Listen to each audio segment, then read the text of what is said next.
أعوذ بالله السميع العليم من الشيطان الرجيم بفضل الله بسم الله الرحمن الرحيم الحمد لله رب العالمين والصلاة والسلام على خير خلق الله أجمعين محمد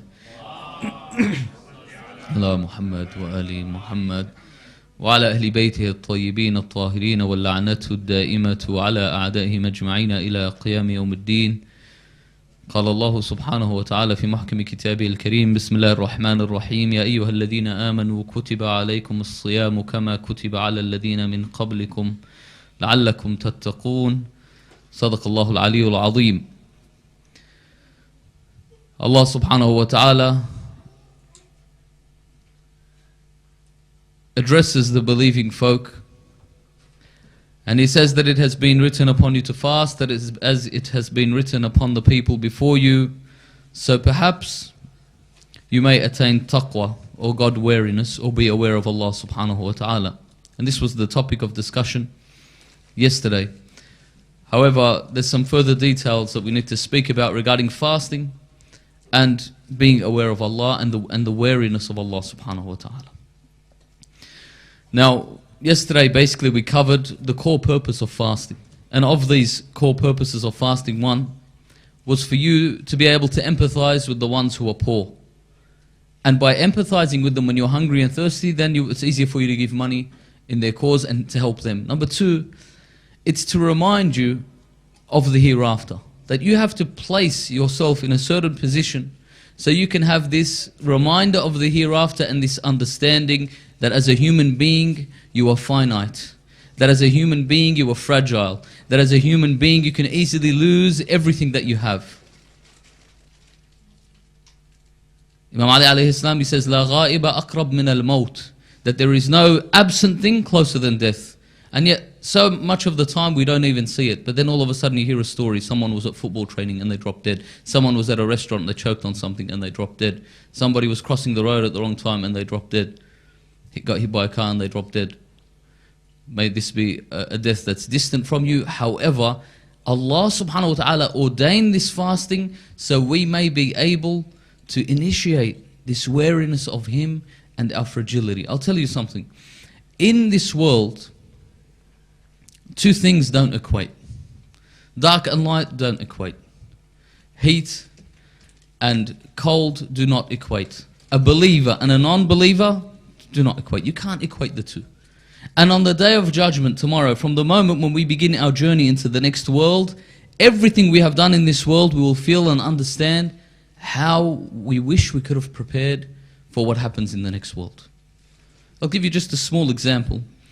If someone, for example, is rich and lives a lavish lifestyle and has everything that's good, when he dies and loses this, how hard is it going to be to lose this?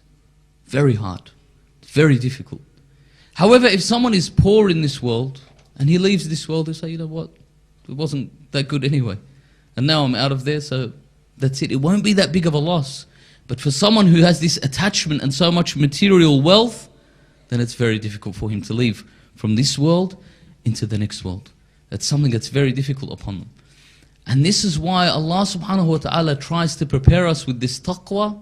So we already have that wariness of Allah subhanahu wa ta'ala, that awareness of the existence of Allah, that fear of Allah subhanahu wa ta'ala in this world. So when we leave, it's not like that we've lost that much. And this is why on the hereafter is easy on some and difficult on others. An example would be the example of some believers, for example, when they die what seems to be a difficult death. And some of them, you see them, they die what seems to be a good death. I remember once there was a person that was telling me that they were a non-Muslim, and she was telling me a story that when her father died, she said, my father died and he always loved fast cars and beautiful women. So when we buried him, we got him a matchbox car and a Barbie doll and we put it in his grave with him. Because this is what he looked for in life. So people look at that and think, oh, this is representative of the things that he loved and we gave it to him. And some people look, for example, at the time of the Holy Prophet, there was a person that used to say, we wish we could die like so-and-so a person. How did so-and-so a person die? They said, oh, it was a cool autumn night. And on that night he had some tarid and some bread, he had some meat and some bread, nice stew, and then he sat down by the shade of a tree and he just expired, he went. So for the people on the outside, you look at that and say, wow, he had such a peaceful and tranquil death. However, what happened on the other side, we don't know. In the same way, when we look at the awliya of Allah subhanahu wa ta'ala, and we were just in the remembrance of Amir al-Mu'mineen, someone looks at that death and says, what a difficult death. To be struck and then live with the illness of poison for 2 days and then die. However, Wallah inna hiya al-jannah, the Imam says, when Asbagh ibn Nubata comes to say goodbye to him, he says, by Allah, that it is paradise that awaits me. That even from the moment he gets struck, what does the Imam say about it? Rather than be shocked, obviously there's no comparison between Julius Caesar and Amir al-Mu'mineen salawatullahi alayhi. But when Julius Caesar gets stabbed in the back, what does he say? He says, et tu Brute, that even you Brutus, my closest companion, you're the one that stabbed me in the back. Imam Ali alayhi salam gets the strike and he says, Fustu wa Rabbil Kaaba. Huge difference, that he understands that this moment, this is the moment I have been waiting for my whole life. Why? Because he lived a life. He lived a life that prepared him for this. Allah subhanahu wa ta'ala gives us great examples of taqwa within our life, and of the things that bring about this taqwa is the fasting. And this is very important for us to learn, and inshallah I'll speak about the 3 types of fasting. But before I get to that, let me give you a small example of how Allah subhanahu wa ta'ala allows us to feel taqwa in this world before the hereafter, and this understanding of this awareness about Allah subhanahu wa ta'ala. You know, the hijab of a woman is one of the most important things in Islam. And the woman in essence is counted as what is called the awra. And the awra means, it literally translates as place of shame. Now it doesn't mean this, that a woman is shameful, wal-'ayadu billah, but in the Arabic translation it's more that it's something that needs to be protected, that this is the avenue of your honor. Your women folk are the avenue of your honor, and thus must be protected like you would protect your honor. If there's nothing you value in this world, you value your women folk, for example. So Allah subhanahu wa ta'ala gives special rules for the woman that aren't available for the man. For example, adhan is mustahab, iqama is mustahab in prayers. And it's so mustahab that Allah subhanahu wa ta'ala stresses it so much for us to do it all the time. In fact, it's wajib kifai, that one person has to do it, obviously, in the realm or the world. But otherwise, it's very mustahab for you to do it. For a woman, if a man can hear her voice, it's no longer mustahab for her to do it. She does prayers without adhan and iqama. A woman, for example, she can't be in an enclosed place with a man. A woman, she can't, a woman or a man, they can't touch one another if they're not halal on each other. A woman, if she dies, it's wajib on a human being that in Islam that they have to be washed in the correct manner, and they have to be dressed in the kafan in the correct manner, and buried in the correct manner. And in fact, this is one of the only reasons that you can exhume a body. There's only a few reasons that you can take a body back out of the grave. One of them is that if a person hasn't been washed and their kafan hasn't been placed on them. But with a woman, if she dies in a place where there is no women to do ghusl and to put the ihram on her, that there's only men, for example, and none of these men are halal on her, then she is to be buried without a kafan and without ghusl, and it's valid. That to protect the honor of the woman, Allah subhanahu wa ta'ala goes through so much, and there's more than this. There's so many rules. For example, going to the mosque and praying is so mustahab. We have a hadith that say that if someone is the neighbor of the masjid and doesn't pray in the masjid, then he has no prayer. His prayer is invalid, it's useless, in some hadith. It's so important for you to go and pray in the masjid. However, for a woman, it's more mustahab for her to pray at home than to go into the masjid and pray, so she doesn't have to go and leave her house. But Allah subhanahu wa ta'ala, in the Hajj, firstly, in the state of ihram, He says that the woman is not allowed to cover her face. That's number one. To give her a state of, place her into a state of humility and servitude and worshipfulness. And then, this is the strange thing, everything's split in Islam. Women this way, men that way. Women this way, men that way. But in the Hajj, when you go to do tawaf in Baytullah al-Haram, you're all together. Men and women. Walking around the Kaaba together. And walking around this Kaaba, you're pressed up against each other sometimes. Men, women mixed together, and they're doing tawaf around the Kaaba. It looks like it's breaking every rule in Islam. But Allah subhanahu wa ta'ala is showing you here an expression of taqwa. That during this tawaf, you're feeling the presence of Allah so much that even if you are pressed up against a woman or a woman is pressed up against you, you don't get that desire. Why? Because that whole time while you're doing tawaf, you feel that you are in the presence of Allah, number one. Number two, if you are in the state of ihram, you've already been broken down. That you're just wearing 2 towels, you're wearing no underwear, you're unable to fix yourself, you're too busy in yourself to think of someone else. And number 3, when you're doing tawaf, in certain actions, in certain places, around the Kaaba, and I don't want to turn anyone off Hajj, you get squashed, you get crushed amongst many people. And people get scared. You feel for a second, oh my God, is this going to release? There's that many people and it doesn't matter how strong I am, I can't move away. Will this settle down? And then alhamdulillah, it does settle down and you breathe and you keep going. But every lap, you feel this. And so you are in a state of this presence of taqwa. You are in a state where you feel this taqwa. You are aware of Allah, you are afraid of Allah, you feel your fragility. So even if there's a million women around me and I'm being pressed against them and they're pressed against me, it is irrelevant. Because my heart is aware of Allah. My heart is in the presence of Allah. My heart is doing tawaf around the Kaaba. This is just an example of taqwa in this world, that Allah subhanahu wa ta'ala allows us to see this expression of taqwa in this world. Now, there's 3 types of people that fast. The first is just the one that fasts, the basic fast. And this fast is the fast that everyone does. We avoid eating, we avoid drinking, we avoid our desires, and that's it. As long as we tick all the boxes, so it can be complete. And this is the standard fast that we all do. Majority of people that do this fast, like myself, that we're fasting but the whole day we're thinking about what we're going to eat. We're fasting and the whole time we're thinking about what we're going to drink, and we can't wait to break our fast, and this is all we're thinking about. This is the common fast. Then there's a level up. A level up from this is the fast where you fast and you stop the eyes from sinning. You stop the hands from sinning. You stop the limbs, the legs, the tongue, everything from going towards disobedience of Allah subhanahu wa ta'ala. This is a level up. Now, the first fast is valid. However, it may not always be accepted. An example is, there was a lady that was fasting and she shouted at her servant. She had a servant, it was in Shahr Ramadan, she begins to shout at her servant. What have you done wrong, blah, blah. The Holy Prophet hears her. So he comes and he says, bring this woman some food. And she says, Ya Rasulullah, I'm fasting. He says, fasting and you're shouting at your servant? You have no mercy on this servant of yours? By raising your voice, or perhaps she said a foul word to the servant.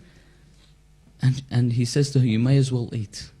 But in other words, this is that next level of fasting, the next level up, where you stop your limbs and you stop the parts of your body from sinning. In fact, the Holy Prophet says in the hadith that a person that is fasting in Shahr Ramadan, his sleep counts as ibadah, as worship. إِذْ لَمْ يَغْتَبْ Muslim. If he doesn't do ghiba of a Muslim.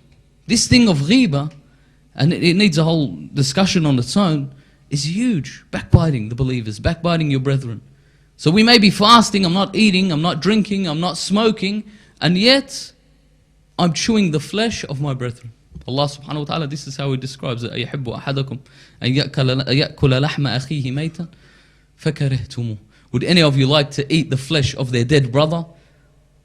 And they ask, why does the verse say eating the flesh of your dead brother? He says, because a dead brother can't defend himself, just like a brother that's not there. Or a dead sister can't defend herself just like she's not there. It's like you're eating her flesh while she's dead because she can't defend herself, so you just eat it and she's sitting there. And this is what Allah compares it to, subhanahu wa ta'ala.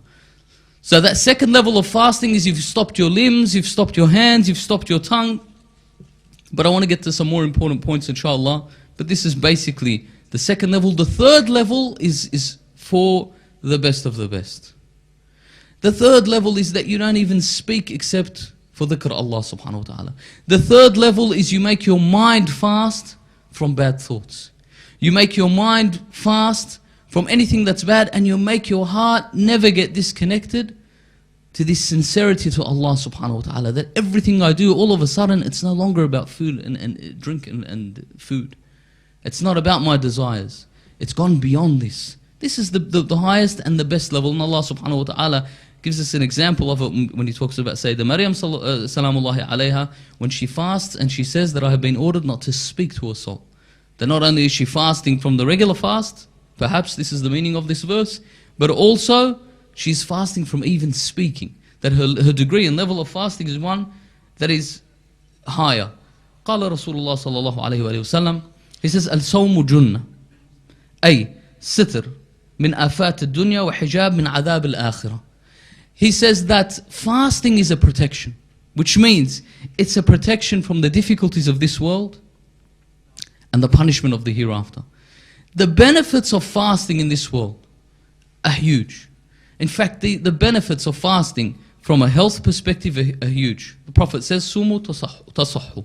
Fast and you shall be cured. If you look up the studies that have been made from a secular point of view, but it doesn't matter. If the Prophet says it, that's it, it's done. He says that you will be cured by fasting, you will be cured by fasting. There's no two ways about it.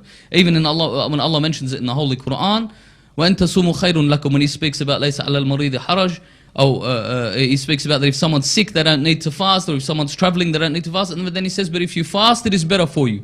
Not in travel, obviously. And your illness, you know how ill you are.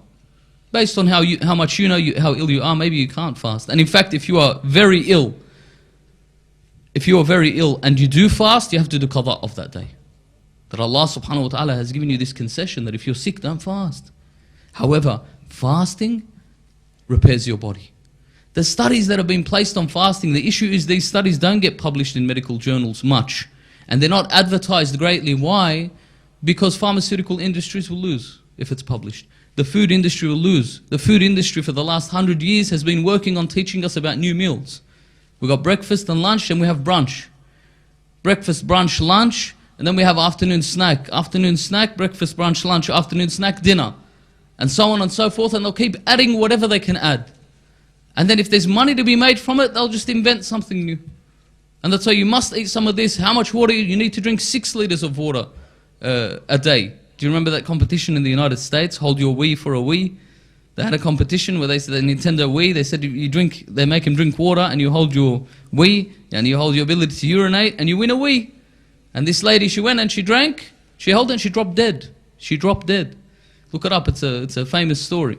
Because she drank so much water. You should be drinking 8 liters of water a day, for example. This is what they say. It's a bunch of garbage. And then they tell you, for example, this is how much you should be eating a day. Oh, you need to eat, remember the food pyramid? Anyone in school remember learning the food pyramid, and this is how much you should eat of this? Again, garbage. All it does is it promotes sales for them. It promotes sales for the food industry, for the agricultural industry, and this is the way they look at it. Ultimately, the way they look at it is not in human benefit, but profit. And so the Holy Prophet says this fasting protects you from this. And in the hereafter, it protects you from what you have in the hereafter. When you fast, it develops this system of taqwa within your body that on the Day of Judgment, you'll be able to cope with the difficulties of the Day of Judgment much better than any other person. That you'll have this ability and this protection, and Allah will give you some form of spiritual protection. But I'm saying from just a physical point of view, this will prepare you in a way where you cannot be prepared in any other way. And so the Holy Prophet, when he says that it's a protection from the difficulties of this dunya and the hereafter, he says, فَإِذَا صُمْتْ فَنْوِي بِصَوْمِكَ كَفَّ النَّفْسِ عَنِ الشَّهَوَاتِ وَقَطْعَ الْهِمَّةِ مِنْ خَطَرَاتِ الشَّيَاطِينِ. That he says, intend within yourself that you are cutting yourself from anything that's desirous. You are cutting yourself from the steps of the shaitan, from the ideas of the shaitan. Because these ideas, they come as flashes in your head. You can't stop them. Sometimes you're sitting there, you're listening to a lecture, you have some crazy idea just passes in your head and you say, where did that come from? Could be anywhere, it could be in the mosque, you could be reading Quran, you could be... And you hear this and it comes through that with this you intend that I've cut myself of these things that are necessities like food and drink, and I cut myself of these flashes and everything. He says, وَأَنزِلْ نَفْسَكَ بِمَنْزِلَةِ الْمَرْضَى. He says, and place yourself like a sick person. Imam al-Qadhim alayhi salam, he says something very nice about when somebody is sick. He says the beauty of being sick is that Allah subhanahu wa ta'ala he says, the beauty of being sick is Allah subhanahu wa ta'ala will reward you with what you used to do when you were healthy. So for example, if you used to pray and help the poor and be good to people, but when you're sick you can't, Allah gives you that reward for whatever actions you used to do during the day. He says, and the beauty of sickness is it's a kafara. When you get sick, Allah subhanahu wa ta'ala is taking away your bad deeds. He's burning away your bad deeds. And when you get sick, you don't have a desire. You know, when you're sick, it doesn't matter what food they put before you, what ideas anyone comes up with, you can't be bothered. Because your health is not there. So you don't want it. So the Holy Prophet says, place yourself like in the status of a sick person. Alright, لا تشتهي طعاما ولا شرابا وتوقع في كل لحظة شفاؤك من مرض الذنوب. It's very important. And think in every moment that Allah is going to cure me from the diseases of sickness. The diseases of sin. The sickness of sin. Sinning is a sickness, it's an illness. And rarely do sins, for example, they don't present themselves in a symptomatic fashion on the outside of your body. Marad al-qalb, for example, the diseases of the heart, like envy, like avarice, like greed. All of these things, they don't really show up symptomatically. You don't feel like there's something wrong with you or there's something negative about you. Others may see them, but you won't see them yourself. So he's asking, oh Allah, in this month, while I'm fasting, purify myself. The Holy Prophet says that maybe in a moment I'll be cured from these diseases of the heart. وَطَهَّرْ بَاطِنَكَ مِنْ كُلِّ قَدَرٍ وَغَفْلَةٍ وَظُلْمَ يَقْطَعَكَ عَنْ معنى الإخلاص لوجه الله. He says, and cut off. He says, purify, your insides from every lowly and bad thing and every oppression and anything that takes your heart away, alright, from the sincerity of action toward Allah subhanahu wa ta'ala, true to the words of Sayyidah Zahra salawatullahi alayha, that she says, فرض الله الصيام تثبيتا للإخلاص. That Allah made fasting obligatory because what it does is it cements your sincerity. It cements your genuity towards this action, how genuine you are and how sincere you are towards this action that you are going towards Allah subhanahu wa ta'ala. That is the action of fasting. These levels of fasting, they're important for us to know. Why? The thing about fasting is when it lacks this sincerity and it lacks this good intention to go further towards the higher levels of fasting, then what's the value of this action? The famous saying of Imam Ali alayhi salam, when he says, وَكَمْ مِنْ صَائِمٍ لَيْسَ مِنْ صِيَامِهِ إِلَّا الْجُوعُ وَالظَّمَأُ.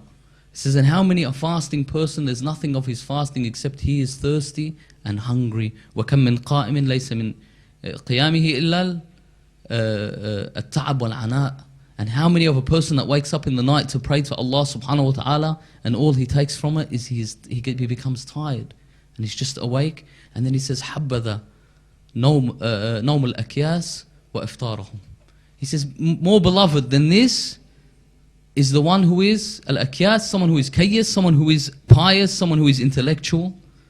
If he just doesn't fast and he just sleeps, is better than the one who gets up to pray with no heart. Is better than the one who fasts with no heart. That he's just fasting but there's no attachment there to Allah. I'm just going to stop eating and drinking and go on like this with my life. The whole purpose of this push towards taqwa, Allah subhanahu wa ta'ala has created the human being as the most superior being on this earth. Allah subhanahu wa ta'ala has given us so many bounties and so many advantages that the thing about the human being, if we let these go and we don't have this feeling of taqwa, or we don't work towards this feeling of taqwa, and taqwa being this awareness of Allah subhanahu wa ta'ala and this fear of Allah subhanahu wa ta'ala, then Allah subhanahu wa ta'ala describes the humans that walk away from this, إِنْهُمْ إِلَّا كَالْأَنْعَامِ بَلْ هُمْ أَضَلُّ سَبِيلًا. That the ones who don't strive towards this taqwa, that they become like animals, and then he says, nay, they are worse than animals. Why? You look at the human being, honestly, some of the things, they do not add up. Some of the things human beings do, wallah, no animal even comes close to doing this. An animal kills in defense. An animal hunts when it's hungry and only eats as much as it needs. And other animals benefit from that food afterwards, for example. Never does an animal, rarely, it's extremely rare that you see an animal, for example, go and kill for passion or for fun. It's always in defense or for food. But human beings, this is what they do normally.